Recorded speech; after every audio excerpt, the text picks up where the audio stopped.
Hey everyone, responding to the Unit 7, Courage to do the right thing. So it says as a sport administrator, coach, physical educator, or exercise science professional, we must be dependable and consistent. And it takes courage to make decisions which affect people and programs.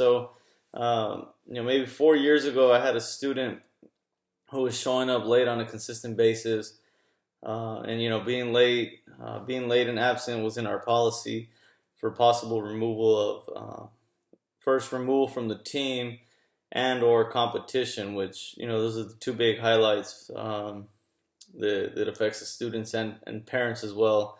Most of the time parents just sign the papers and they don't go into detail as to what it is that we require with our program. So I told this student, that she wasn't going to be competing that weekend for competition because she had just missed too many practices. She was always showing up 20 to 30 minutes late. Um, as far as, in order to keep our values consistent and in order for myself to be dependable as a coach, I had to show up. Well, I didn't have to, but I mean, I showed up 15 minutes before practice, prepping our equipment. Um, and I was consistent.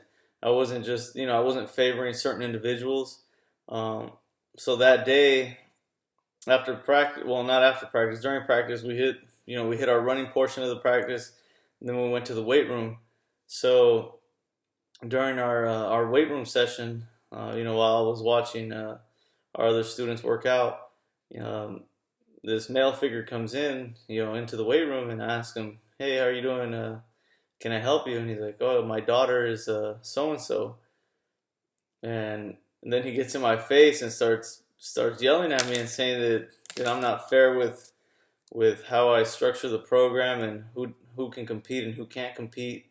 Um, and then he started telling me that I need to get a real job, and he doesn't, and that I don't understand that other people have other obligations that they have to do in the morning. And he kept going on and on, and he was in my face, like within 1 foot of my face. And so I just stayed calm. I mean, I had other students looking at me and seeing how I was going to respond to the situation.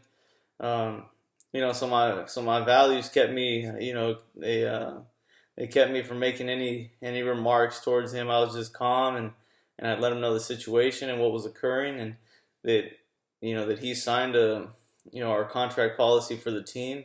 And at that point, it wasn't a decision that was popular. I mean, students understood, but at the same time, students saw that I was consistent with my ruling on what it is I expect from the team and what they should expect from each other.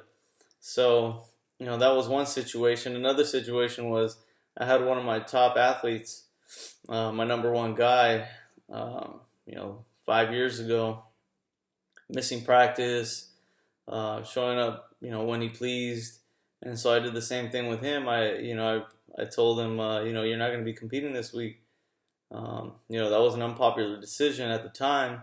Parents never got involved with that one, but he was pretty unhappy. But at the same time, it set the tone for the rest of the team, and they understood that, hey, he doesn't have favorites, and if he's willing to keep our top guy at home, then he's pretty serious about what he means. So those are two examples, that were unpopular, but it was for the benefit of the organization and the group.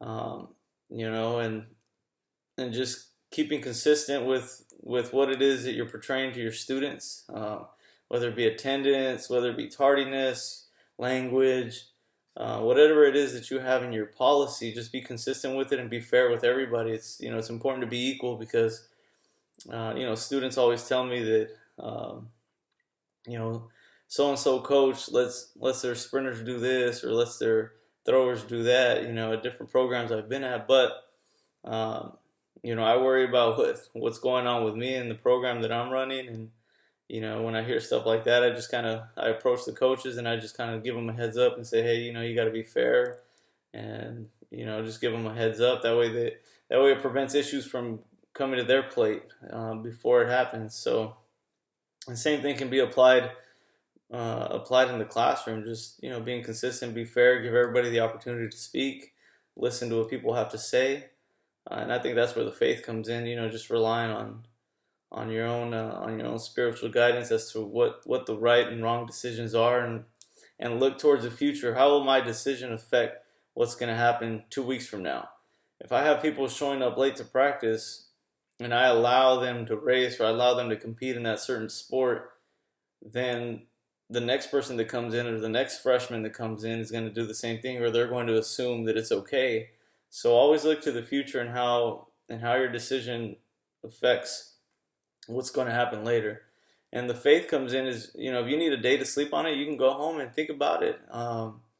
If you don't feel comfortable making the decision there on the spot, you could set up a meeting, delay a day or two at most, maybe. That way parents don't think that you're just putting them off. And yeah, so that's my insight on this week's post.